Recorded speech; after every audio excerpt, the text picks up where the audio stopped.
Saudara-saudariku terkasih, kita memasuki minggu ketiga masa Prapaskah. Mari kita sama-sama mendengarkan Injil Lukas bab 13 ayat 1 sampai dengan 9. Jika kamu semua tidak bertobat, kamu pun akan binasa dengan cara demikian. Sekali peristiwa, datanglah beberapa orang kepada Yesus dan membawa kabar tentang orang-orang Galilea yang dibunuh Pilatus dengan darahnya dicampurkan dengan darah korban yang mereka persembahkan. Maka berkatalah Yesus kepada mereka, "Sangkamu orang-orang Galilea itu lebih besar dosanya daripada dosa semua orang Galilea yang lain? Karena mereka mengalami nasib demikian? Tidak, kataku kepadamu. Tetapi jika kamu tidak bertobat, kamu semua pun akan binasa dengan cara demikian. Atau sangkamu ke-18 orang yang mati ditimpa menara dekat Siloam lebih besar kesalahannya daripada semua orang lain yang diam di Yerusalem? Tidak, kataku kepadamu. Tetapi jika kamu tidak bertobat, kamu semua pun akan binasa dengan cara demikian." Kemudian Yesus mengatakan perumpamaan ini. Ada seorang mempunyai sebatang pohon ara yang tumbuh di kebun anggurnya. Ia datang mencari buah pada pohon itu tetapi tidak menemukannya. Maka berkatalah ia kepada pengurus kebun anggur itu, "Sudah 3 tahun aku datang mencari buah pada pohon ara ini namun tidak pernah menemukannya. Sebab itu tebanglah pohon ini. Untuk apa pohon ini hidup di tanah ini dengan percuma?" Pengurus kebun itu menjawab, "Tuhan, biarkanlah dia tumbuh setahun ini lagi. Aku akan mencangkul tanah sekelilingnya dan memberi pupuk kepadanya. Mungkin tahun depan akan berbuah. Jika tidak, tebanglah." Demikianlah Injil Tuhan.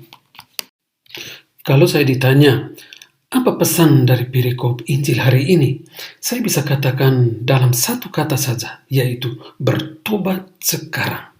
Sekarang adalah saat, momen, kesempatan yang baik untuk kita bertobat.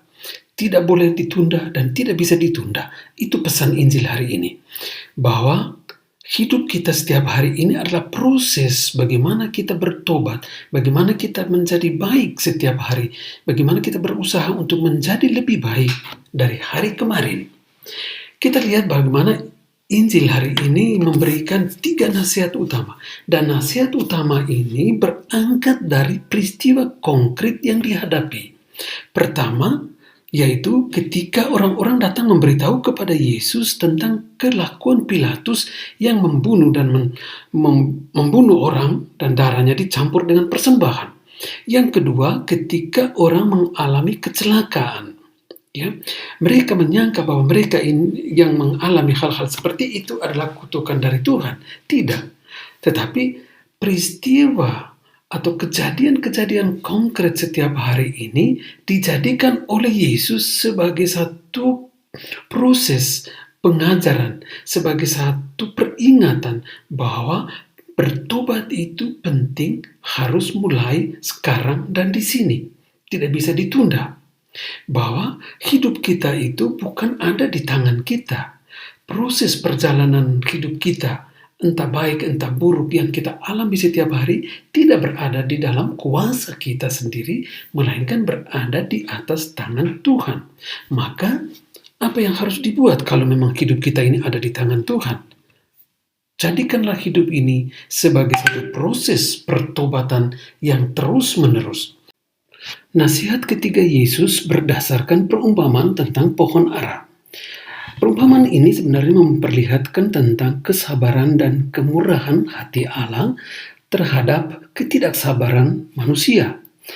Yesus ingin tekankan bahwa Allah selalu memberikan kesempatan kepada manusia untuk menjadikan hidupnya itu berarti, bermakna, menghasilkan sesuatu bagi Allah, bagi sesama, dan bagi dirinya sendiri. Artinya, perlu menjadikan proses hidup kita setiap hari ini berarti untuk orang lain.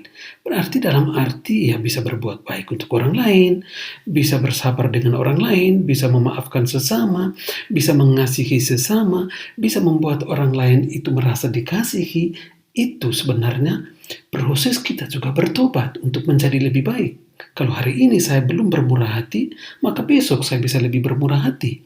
Kalau hari ini saya kurang sabar, maka besok saya bisa lebih sabar. Itu perumpamaan yang ingin dikatakan kepada kita tentang pohon ara ini. Jadi, Tuhan mengajak kita hari ini untuk menjadikan momen hidup kita sekarang ini kesempatan untuk bertobat. Bertobat karena kerahiman Allah selalu datang untuk menjadikan kita lebih baik, pribadi yang lebih baik, orang tua yang lebih baik, anak yang lebih baik, imam yang lebih baik, atau apa saja panggilan hidup kita menjadi berarti untuk sesama. Semoga renungan ini menjadikan saudara-saudariku diberkati oleh Tuhan dengan berkat-Nya dari surga dalam nama Bapa dan Putra dan Roh Kudus. Amin. Selamat berhari Minggu. Tuhan memberkati.